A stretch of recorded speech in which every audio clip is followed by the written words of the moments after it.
Well, it's finally here. My e-bike from TaoBao has arrived.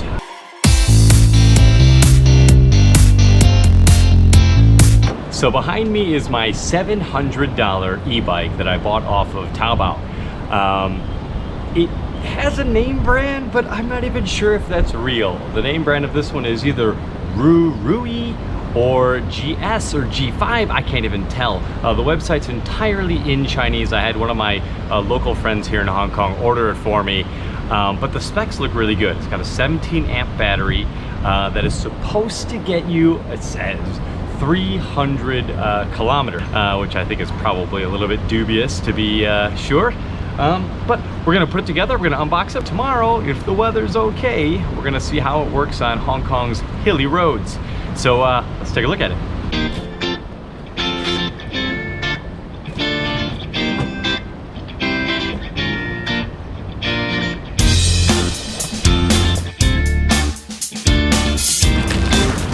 Oh, inside this is our charger. Oh, these pedals are made of metal.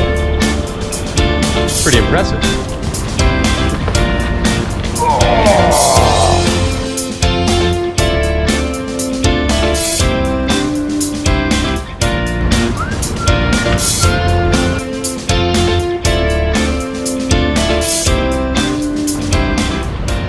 So there you have it. It doesn't take very long to build. It probably took me about 25 to 30 minutes to build it, and because there's no English instructions, you kind of just feel it out. Yeah, I mean, we'll see. It looks okay. Some like minor things in the build quality kind of tell me that this is not going to be a top quality bike, but then again, I paid $700 for a bike that when I've seen other ones online that are sort of equivalent, running the thousands of US dollars. So we'll see if this one holds up at the price point.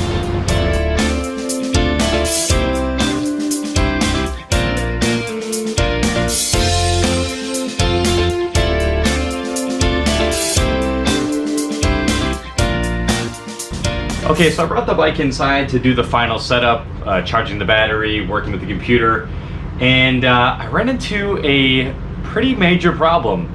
I want to show you how I solved that. All right, so this is the battery that goes in the bike. It weighs, wow, must weigh about 20 pounds, and this is the charger that comes with it. Now, it seems pretty simple enough. You just plug this into the charger hole, and you'd expect that it would start charging, but this green light here doesn't change, and it made me think this battery probably wasn't charging.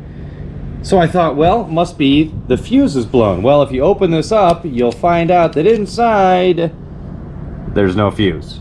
So I thought, broken fuse, went to the store, tried to buy a fuse. The guy at the store says no fuse goes in there.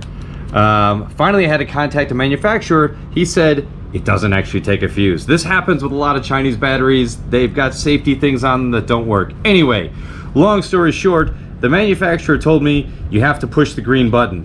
Where the hell is the green button? Finally I realized this LED right here that just feels like a light is in fact a button. There's no way to know that because all the instructions are in Chinese. So this finally charged up the battery for me. Okay, so I've taken my bike out to Lantau Island in Hong Kong, and one of the reasons I took it here is it's very hilly, but nice, uncrowded roads. So we'll see how well this bike can do. Again, I don't actually know what this bike is called, but it is fully charged, and we're gonna go about 10 kilometers to a beach and 10 kilometers back. This bike says it's supposed to be able to go 300 kilometers on a charge. Of course, that's on a flat road, but we're gonna see how well it does on hills.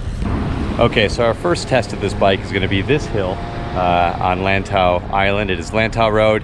It goes up for at least 2 kilometers, just gradual but painful up. It's 33 degrees Celsius here today. It is hot. So this bike hopefully is really gonna help me get up this hill.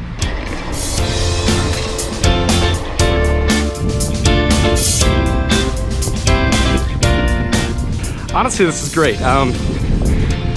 This hill is very manageable right now using the power assist on this bike. It has a throttle, but if I stop pedaling right now, this motor definitely would not be powerful enough to just get me up on its own. But yeah, so far so good.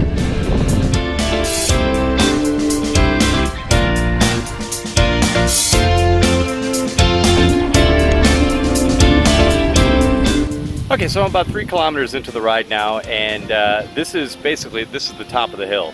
The rest of the way down to the beach is downhill, but this is really what stops me from making this ride on a normal bike during the heat of the summer.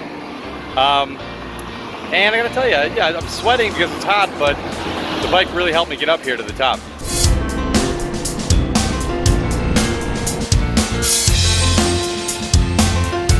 All right, so I've decided to go a little bit longer because actually it's really fun to ride this bike. I gotta say, when I first started riding this bike today, it's clunky, it's heavy, it makes a lot of noise, you know, like stuff jingles around on it. But now that I've been riding it for a while, it's kind of cool. It's letting me go to places in Hong Kong that would normally be kind of off limits just because it's so hot and hilly here that on a normal bike, it'd be tough to make it without, well, frankly, getting heat stroke. This bike is letting me do it. I like that. That alone, I think, makes this bike worth it. Where I think this bike kind of is lacking is the build quality is a little suspect. I don't really trust it when I'm going down some of these steeper hills. The brakes are very much underpowered. So when I'm going down a hill on this thing, I'm really being careful because I don't think I'm going to be able to stop in any short distance. The bike is also a little bit small, so I'm 180 cm or about 6'1", and this bike says it accommodates up to that size, but I can tell you right now, this feels small to me.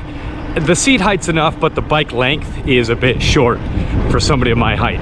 That being said, it's manageable, it's doable, and frankly, it's just fun.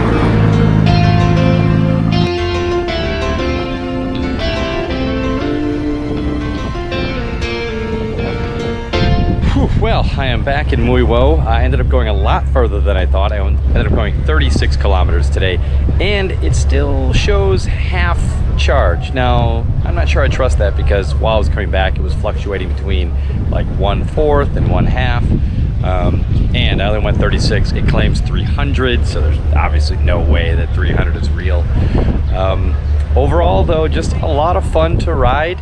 Not a premium product by any means, but for the price, I'd say pretty fun. So I thought I'd give some final thoughts on this bike. First of all, I've decided it is a G5 bike. I still can't find it anywhere online except for that TaoBao link, which I've included. I've taken the bike out 3 times, gone over 100 kilometers on it, and I have to say it's a really fun bike to ride. It's definitely going to get me out riding more this summer in Hong Kong when, you know, normal bike riding would just be too hot. Some of the problems I was having on the bike for the first ride, a lot of noisy things jingling on it. Well, I found out what those were. A lot of them were just loose bolts that needed to be tightened up, so I fixed that problem. Overall build quality, not great. What I think you're really getting here is something like a $300 bike with an e-bike upgrade. And that's what makes it a value. Because if you look at just do-it-yourself e-bike upgrades that just come without a bike, those are usually over $1,000. So this comes fully integrated.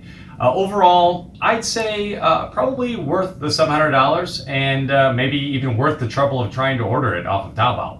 So there you have it. What do you think?